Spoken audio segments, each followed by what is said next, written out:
Hello, and welcome to Privacy Laws, a podcast where we talk about privacy and have some laughs along the way. I'm your host, Donata Strang-Skilred, and today we'll be talking about data collection, the sharing of data, and the selling of data.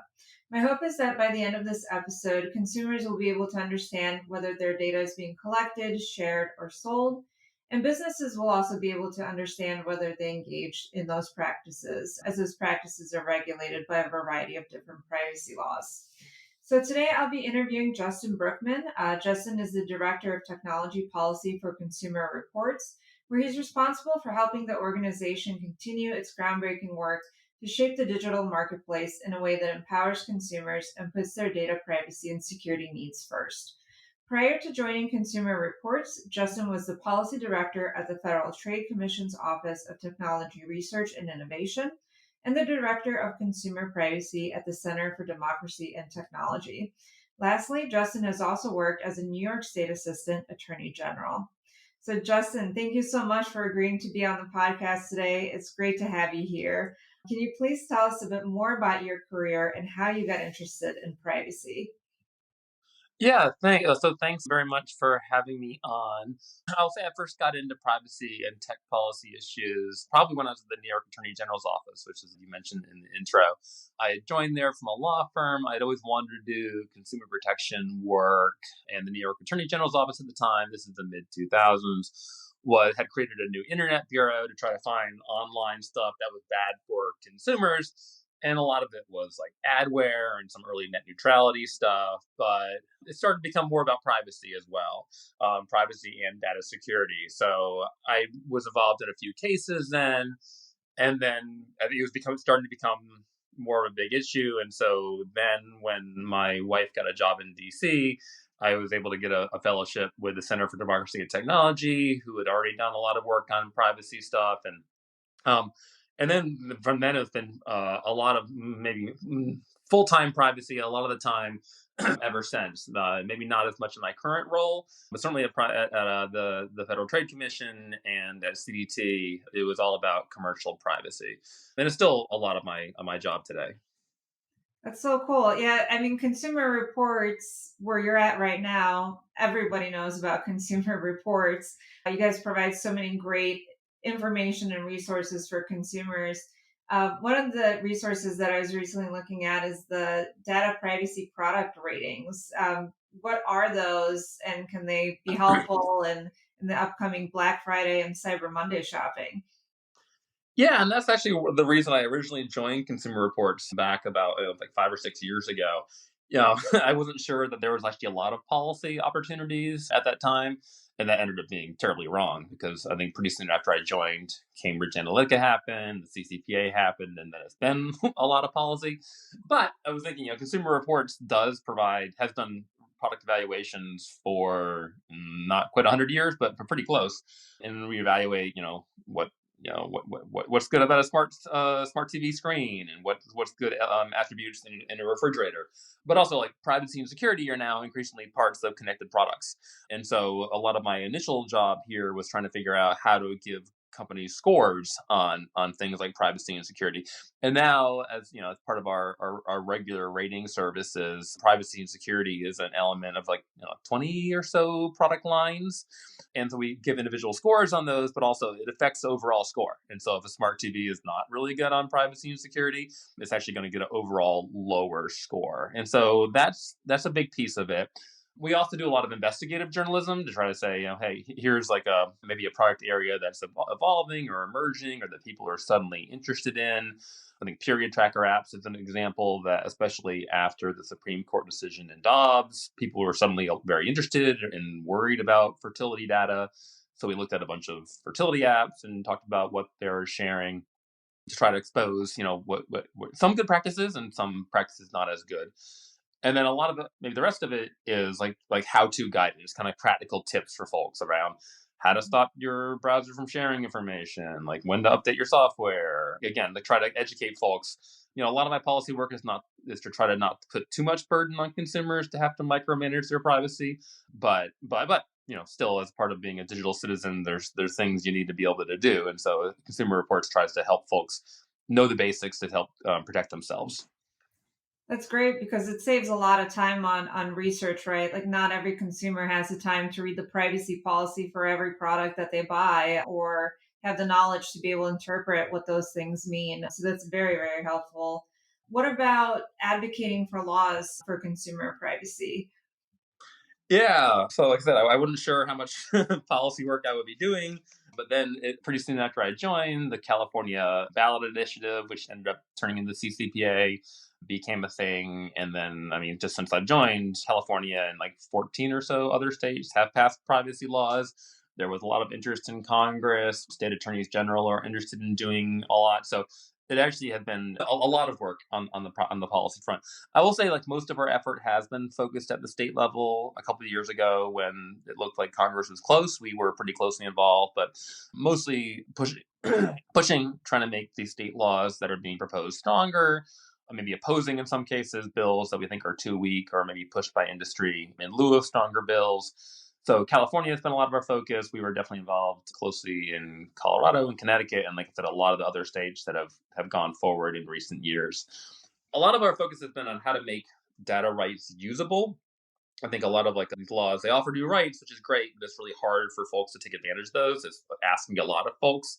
And so one idea we stress is the idea of data minimization, that by default, companies should be, collecting your data and using it and sharing it as needed to deliver a certain product someone wants, but then other other sharing and processing maybe just shouldn't happen. And you shouldn't be pestering someone with opt-ins requests or like making them find an opt-out. It should just work, and people should be able to expect that to happen.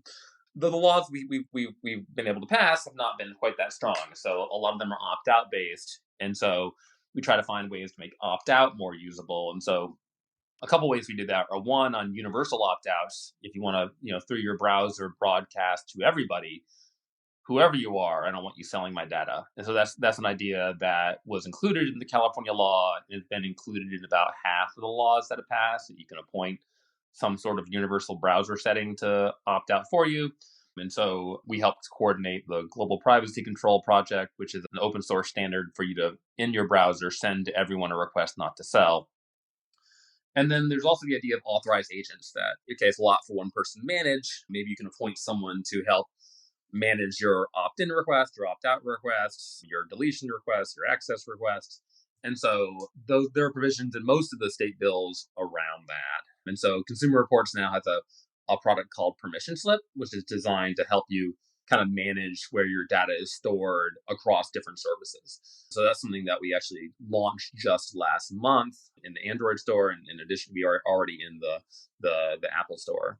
And again, it's been educational. We've already sent over 1 million rights requests on behalf of folks. Again, trying to find ways to make these rights somewhat more manageable for people. So, what is the app called in the App Store in case people want to check it out? Yeah, so it's called Permission Slip by Consumer Reports. And you can get it, and like, it'll show you kind of cards like, do you want to manage your information from Amazon or Home Depot or whoever. And again, we're trying to find ways to scale it. Again, there's going to be new law in California that lets you universally opt out of data broker records, and so we definitely want to help folks take advantage of that. And so it's basically a service going to help you either get your information from a company, to delete it if you don't necessarily want it there, and then to just opt out if you don't want them to share or sell your information. Very cool. That's an awesome product. So let's get into our topic for today. So many people don't even know what personal data even is. So can you tell us what it is and also provide some examples of personal data as well? Yeah, and so I think maybe like 15 or so years ago, when I was first getting into the space, people had a probably a more narrow conception of personal information.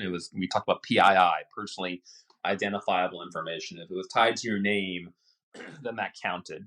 And I think over time, people have realized, well, no, there's lots of like other data, like what you do online, browsing can come back, and like you get targeted ads, or it can change your browsing experience, and people still have an interest in that. And so the Federal Trade Commission, maybe I don't know, maybe about 10 years ago, said no, anything tied to a device or a household in ways that can change your behavior, especially, we're going to consider that to be personal data. And so all these laws that are passing have a pretty expansive view. If it's tied to your IP address, if it's tied to a cookie, then yeah, that's going to be considered personal information. a lot of these laws have special protections for what they call for like sensitive data. And so if it's health data, there should be higher rules around that. If it's geolocation, there'll be maybe some rules around that. But at the end of the day, I mean, all data can be fairly sensitive. I think like web browsing is generally not considered sensitive in most of these laws, but web browsing can be incredibly revealing, very specific about the sort of things that you're interested in, and maybe you would not necessarily want the world to know every website you go to. And so we generally try to push for fairly strong protections for all personal data because, again, I think most people would expect it to stay, with whoever you share it with, and not necessarily expect it to be then sold or shared with giant technology companies or with data brokers. It's funny, I think there's probably billions or millions of memes now saying that, if I die, delete my browsing history. Yeah. Yeah, I mean, again, like we all like spend what, like, hours, like 10 to more hours a day online. And like most of what we do, I think we probably would not necessarily mind, but it's also not anyone's business. I mean, again, we surfing the internet. It feels like it should be something. It feels somewhat passive, like you're just kind of reading the paper. When you're reading the newspaper, you don't expect to have dozens of little companies over your shoulder watching what you do. When you're at the library, you don't expect to have like dozens of cameras on you watching every page you view or book that you browse. But unfortunately, that's the way that the internet is structured. That there are lots of third parties on every single website you go to who then can collect a pretty detailed dossier of all the different things you do online.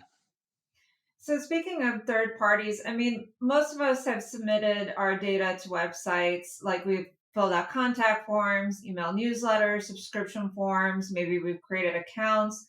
But can you tell us about other ways in which websites or applications collect data that we may not be fully aware of?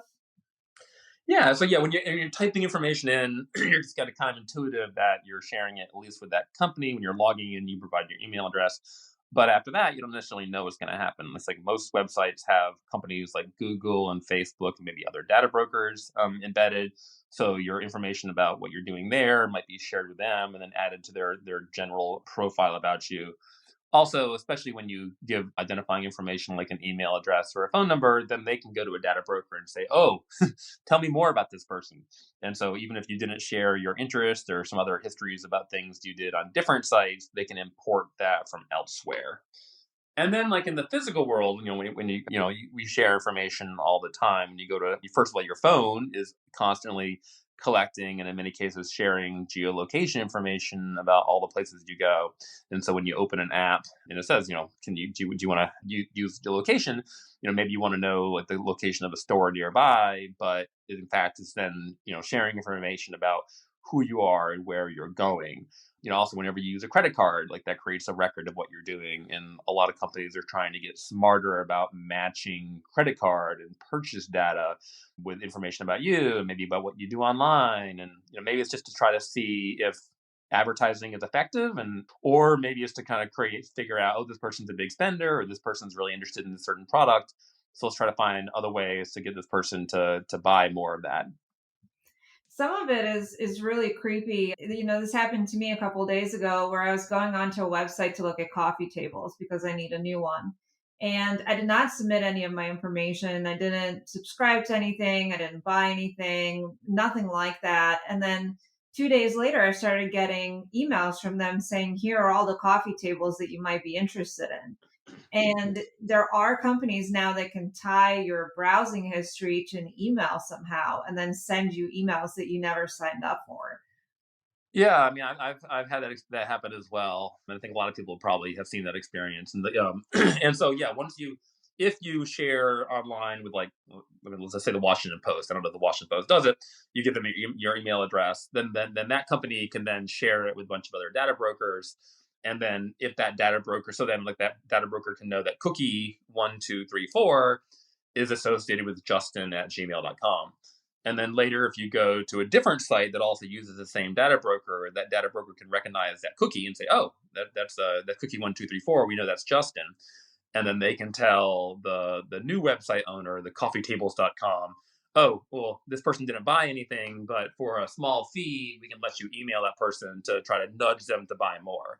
And it's like that's definitely a common practice, and sometimes it's actually convenient. Like a lot of times I've gone to like a coffee shop and then I've checked out and then later I got an email address for that receipt and that actually makes I was kind of surprised by it because I never gave them my personal information, but it also makes like doing my expenses a little bit easier. But then if I get signed up for a loyalty program or if I get get signed up to get marketing messages, that's more annoying.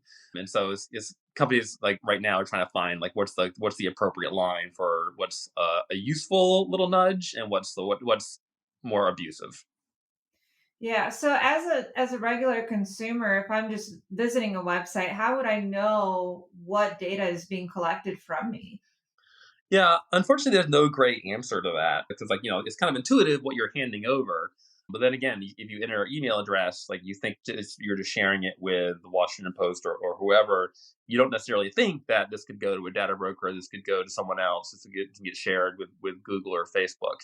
And I think it's not really fair to expect consumers to try to read privacy policies. I mean, first of all, we all visit dozens of websites a day. It would just not be practical to scroll to the bottom and find the privacy policy and then try to read it all. Even if you did, like it doesn't necessarily say anything very concrete. It says we reserve the right to share your data with select marketing partners or affiliates, and like no one, even if they took the time, they had 4 hours a day to do that. They're not going to be able to decipher it. So unfortunately, it's not really clear to folks. A lot of sites are now like trying to get you to agree to cookies when you go there when you show up, probably recreating the European experience, which is mandated by the e-privacy directive. They'll say, "Okay, are you okay with cookies?" But even then, like maybe you're like, "Okay, well, first party cookie, that's fine, just so they can process my transaction." They may not necessarily understand they're agreeing to like then embed like dozens of other companies from Right. from setting their cookies as well. So it's definitely a lot to ask folks to try to figure out.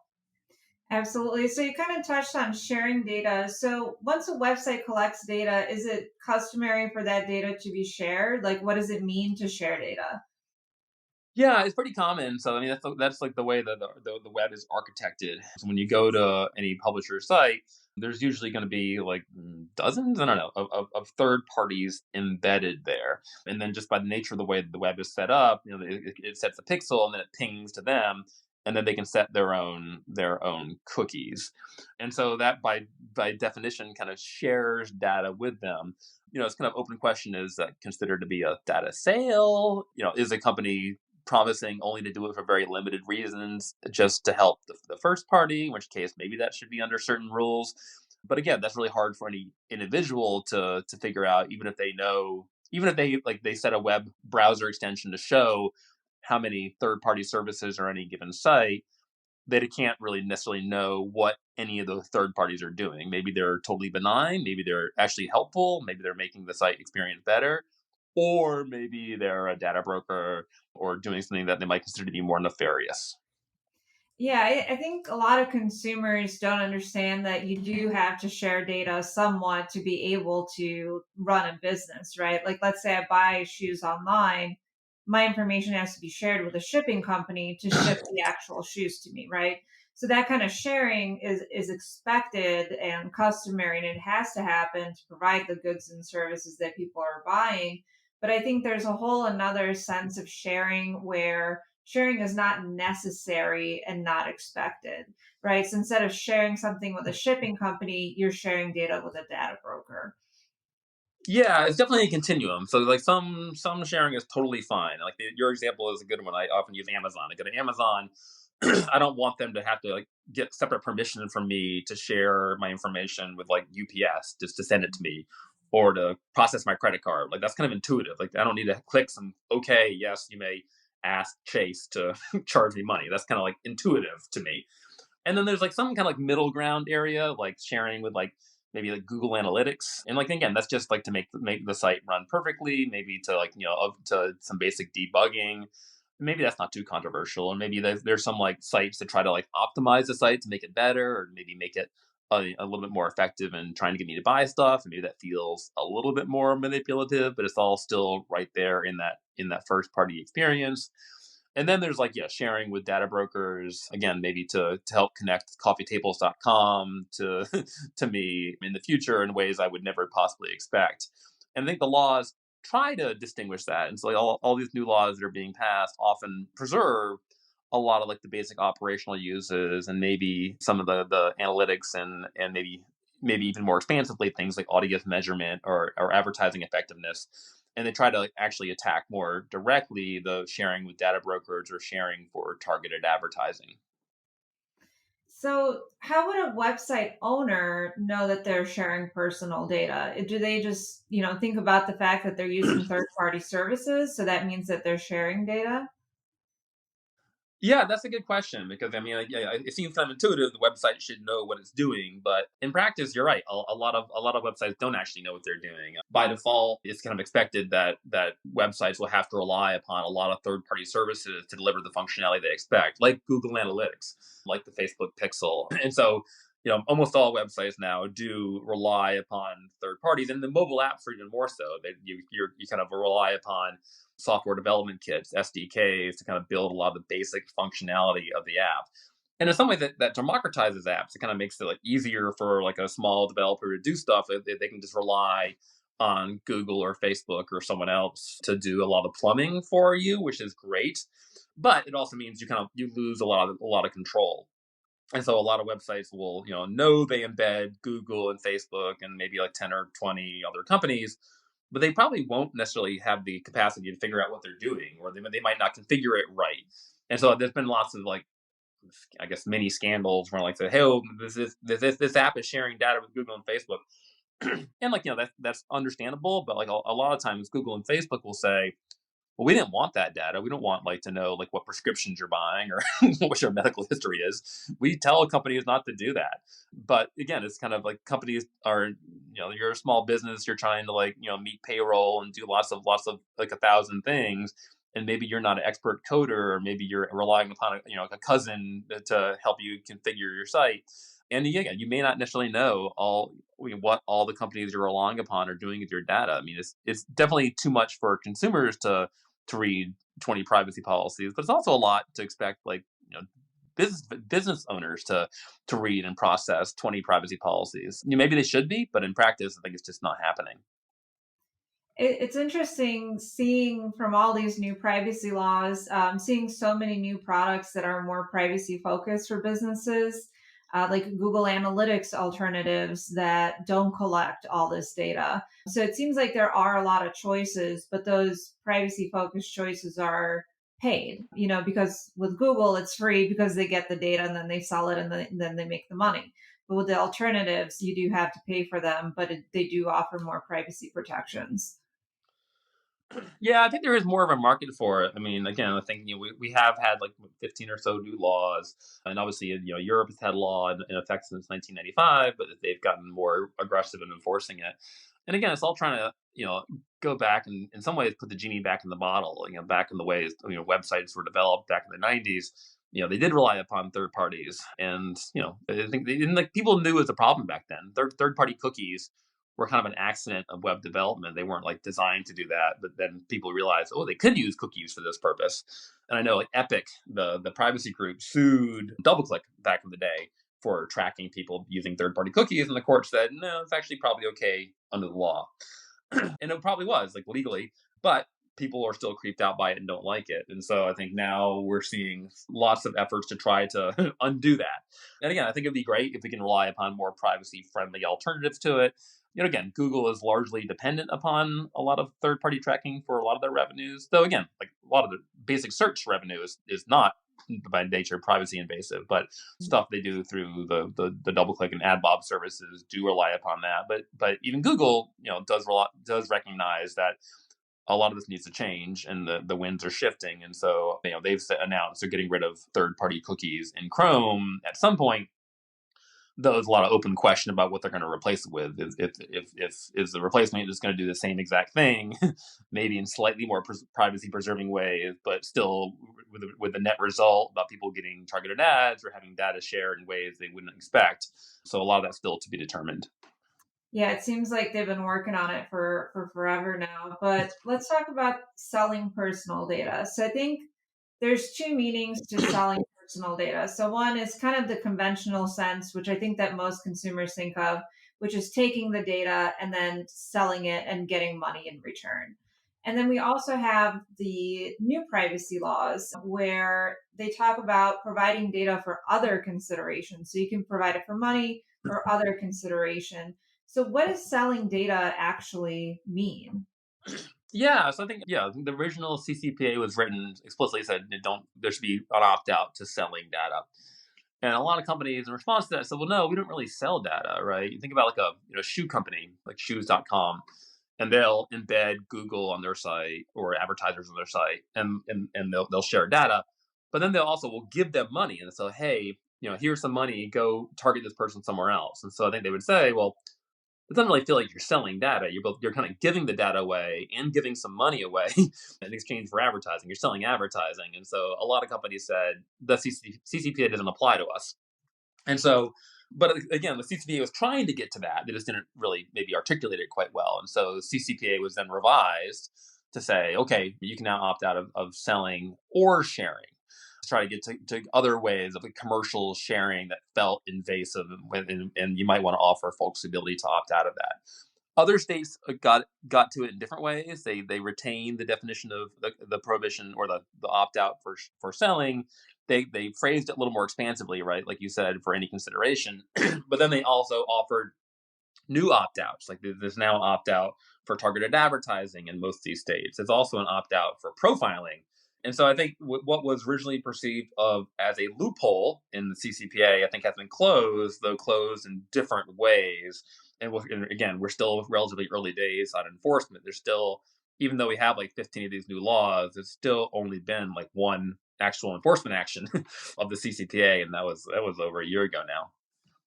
Yeah, I think the opt out of sharing is very confusing too, because with the new consent mechanisms that they have, so now it's opt out of sale and opt out of sharing. But opt out of sharing actually means opt out of sharing of your personal information for purposes of targeted ads. So, like opt out of sharing of my information with Facebook Pixel or something like that, which I think to a regular consumer, opting out of sharing means don't share my data at all with anyone. Yeah, it's a fair point, right? It says opt out of sharing, but then like there's like preserved operational purposes, and the operational purposes under the CCPA are really broad. You could argue like there's most things except for targeted advertising. So maybe it is the same, that maybe it's just the opt out in both California and Colorado and all the other states is just around targeted advertising. It was something we fought against. We thought, like, again, like, you don't want your data shared. You probably don't you may not like targeted advertising, but again, you may not want Google to have all your records, all the websites you go to. If there's doing it for like machine learning or AI for anything else, maybe you just think it's none of their business. So we pushed back on that, and we argued for a more expansive view of sharing, or at least like fewer carve outs, fewer Mhm. loopholes. But we lost that fight. But then again, like now we have like the California Privacy Agency who's enforcing that. And again, I think there's still like some open question around like what degree of sharing is allowed. Um, I don't know. Again, there's not been a ton of enforcement, and so, and I guess in the other laws, there's been no enforcement, and so what degree of sharing is operationally preserved, I think is still an open question. Like the one enforcement case was the Sephora case, Mhm. and that took a pretty broad view and said, they embedded Google, blah blah, and that was it. And then, but now the law has been revised again to add sharing, but then it also added some operational exceptions, and so I think there is some uncertainty in the law. Yeah, there's definitely a lot of confusion, and then they come out with regulations that conflict with the text of the law itself. So it's very hard to determine what you actually should do. But how would somebody know if their data is being sold? I mean, do they look at the bottom of the website and see "Do not sell my data"? That means they're selling it. Like, how would I know when visiting a website whether my data is being sold? Yeah, I mean, again, that puts a lot of onus on users again who go to like dozens of websites a day, and it's really hard to to really figure it out. And so, I think it's really, yeah, I think it's just not practical to expect someone to know if any particular site is doing it. Obviously, there's a lot of advertising being embedded. A lot of like sites like if it takes a long time to run and there are a lot of scripts that are running, it's not a good sign. There's probably a decent chance of something shared, a lot of sharing going on there, as opposed to somewhere like Wikipedia, which loads super quickly and like that feels safer. But again, it's not that's not necessarily definitive. I guess one Right, all these laws offer data access rights now, and so you do have the ability to go to, say, like a Google or a Facebook or a data broker, and find out what kind of records they have about you, and then maybe you can tie that back to who might have sold it to them. But that still puts a lot of onus on folks, and I think most folks aren't going to do that. Consumer Reports, we try to do like participatory studies where we try to recruit like 1,000 folks to kind of to say, hey, share your go access your request from Facebook and tell us what you got, and like we try to help decipher it and tell folks, tell the world, like what kind of things we see, to help crowdsource that and make it easier for folks. But for any individual to do it is pretty overwhelming. Mhm. So why selling personal data bad for privacy? Like, what are the risks of your data being sold? Yeah, I mean, like, obviously, like, I mean, a lot of it's just used for marketing, which again, you might find obnoxious. Like, you don't want to like go, have like the shoes you saw follow you around, especially if it's like on a shared device. Like, we're getting near Christmas time, and I've definitely had like Christmas presents ruined for me when I saw what my wife was shopping for on the same computer, and so that would just be maybe annoying to you more, but it could also, again, be sold to data brokers for other purposes, right? It could be used, like, it could potentially be used for hiring or credit decisions or things, something that's more consequential. We have laws around that, but like they're not necessarily always followed, and you may not necessarily know, like, why, if a company was, using a service that reviewed your social media history, you may not ever be able to find that out. It could be exposed in a data breach. We've had tons of data breaches that expose, personal information. And so they have, like, if a company has like a pretty detailed dossier about you, that were exposed to the world and someone could just look it up, that could potentially be embarrassing. But kind of more fundamentally, it's just not really their business, right? I mean, like, you think, you don't necessarily have to articulate, what could go wrong if someone's like looking over your shoulder. Like the idea of privacy is some right to seclusion, the right to be left alone, and like, it may be motivated by concerns about what could go wrong, but like, fundamentally, I think of it as a right, where we should have some right to not have someone on our shoulder watching every single thing we do all the time. Absolutely. My husband and I share an Amazon account. So during the holidays, we are forbidden from looking at the order history when things are arriving. Yeah, and like that was and that's understandable, and like Amazon actually makes it easy for you to bifurcate it, and you can share a Prime membership, because I've done the same thing.